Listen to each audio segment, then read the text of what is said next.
Selanjutnya kita akan membahas nomor 21 sampai nomor 25. Nomor 21. Suatu cara yang memungkinkan binatang yang biasanya mudah terlihat menjadi tersamar atau sulit dibedakan dari lingkungan sekitarnya. Cara ini digunakan untuk menghindari predator atau dapat juga digunakan untuk memudahkan hewan mencari mangsa atau makanan. Cara adaptasi itu disebut, di sini ada 4 opsi. Yang pertama, mimikri. Mimikri ini merupakan perubahan warna kulit.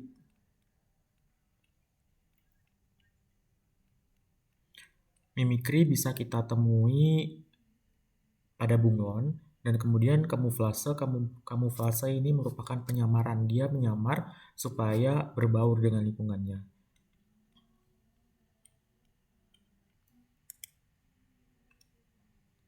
Kemudian estivasi ini merupakan kondisi ketidakaktifan akibat lingkungan yang panas. Biasanya hewan-hewan yang melakukan estivasi ini akan berdiam diri di dalam gua-gua, lubang-lubang atau tempat teduh lainnya hingga hujan turun atau ketika suhu lingkungannya itu tidak panas lagi. Nah, kemudian autotomi ini kemampuan untuk memutuskan bagian tubuhnya. Nah, autotomi ini bertujuan untuk melindungi dirinya dari predator atau hewan yang mengganggu. Nah, berarti nomor 21 ini jawaban yang tepat adalah yang B, kamuflase. Kemudian nomor 22, di sini disajikan data karakteristik bioma dan kemudian kita disuruh menentukan jenis biomanya itu apa. Nah, di sini ditegaskan bahwa bioma ini mempunyai musim dingin yang panjang. Di sini dijelaskan musim dingin. Jadi jelas bioma ini tidak berada di daerah khatulistiwa ya. Dan kemudian musim panas yang panjang dan terang terus-menerus serta memiliki curah hujan yang rendah. Tumbuhan yang hidup biasanya berupa lumut, tanaman perintis, serumputan, tumbuhan biji semusim, dan tumbuhan kayu yang pendek. Nah, pertumbuhan pohon ini terhambat. Jadi daerah ini tidak memiliki pohon. Di sini yang menjadi kata kunci adalah daerah tanpa pohon. Coba kita lihat dari opsi. Untuk hutan gugur, dia jelas memiliki pohon. Jadi ini salah. Kemudian sabana ini padang rumput yang diselingi dengan pepohonan. Artinya di sabana ini masih ditemukan adanya pohon. Jadi C salah, dan kemudian taiga ini karakteristiknya adalah tanaman evergreen atau pinus. Sehingga jawaban yang tepat adalah yang A, tundra.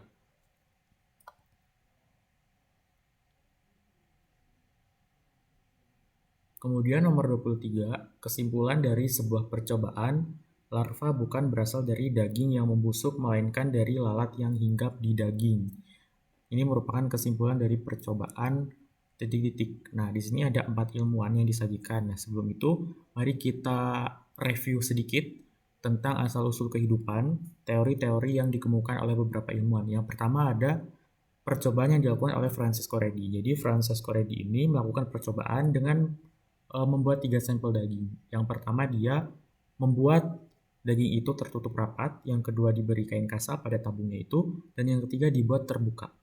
Nah, setelah beberapa hari ternyata di tabung yang tertutup tidak ditemukan lalat sama sekali. Kemudian yang diberi kain kasa ditemukan lalat pada bagian atas kasanya, dan di situ juga ditemui belatung-belatung. Dan kemudian di bagian yang terbuka pada dagingnya itu ada lalat sama belatung-belatungnya. Artinya apa? Artinya bahwa lalat ini bukan berasal dari daging yang membusuk, tetapi lalat ini berasal dari lalat lain yang berkembang biak. Nah, kemudian ada percobaan yang dilakukan oleh Lazzaro Spallanzani. Dia membuat sampel kaldu, yang satunya itu dipanaskan dan kemudian dibiarkan terbuka, dan yang satunya lagi ditutup. Setelah beberapa hari, labu yang berisi kaldu yang terbuka ini, ditemukan adanya mikroorganisme. Sedangkan yang ditutup rapat itu tidak ditemukan mikroorganisme. Jadi kesimpulannya bahwa mikroorganisme ini berasal dari mikroorganisme lain, bukan berasal dari kaldu. Kemudian ada percobaan yang dilakukan oleh Urey. Nah, Urey ini memiliki murid yang namanya itu Stanley Miller. Jadi, Urey ini mengemukakan bahwa dulunya atmosfer bumi itu merupakan atmosfer purba yang tersusun dari beberapa gas yang merupakan asal-usul dari organisme prokariotik pertama.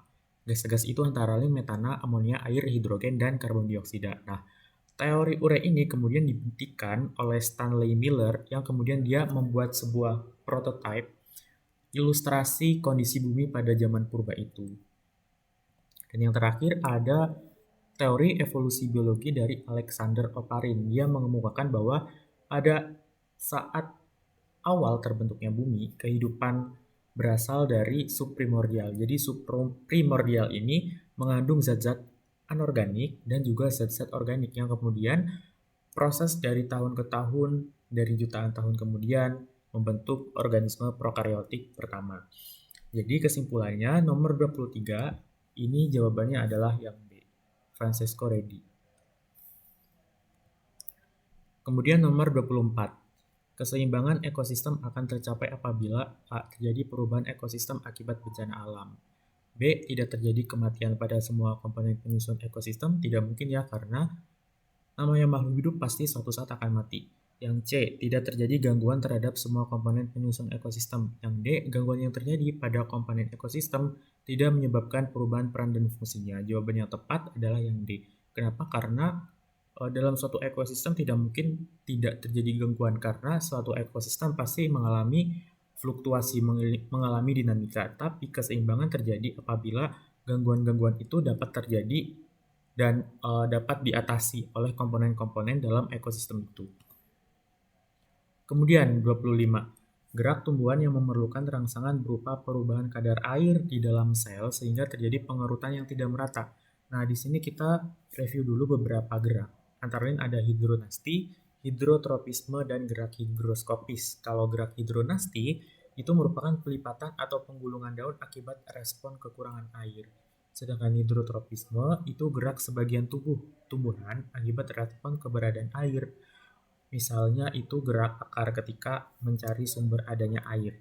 Kemudian ada gerak higroskopis juga, gerak bagian tumbuhan akibat perubahan kadar air yang menyebabkan pengerutan tidak merata. Jadi jawaban yang tepat untuk nomor 25 adalah gerak higroskopis.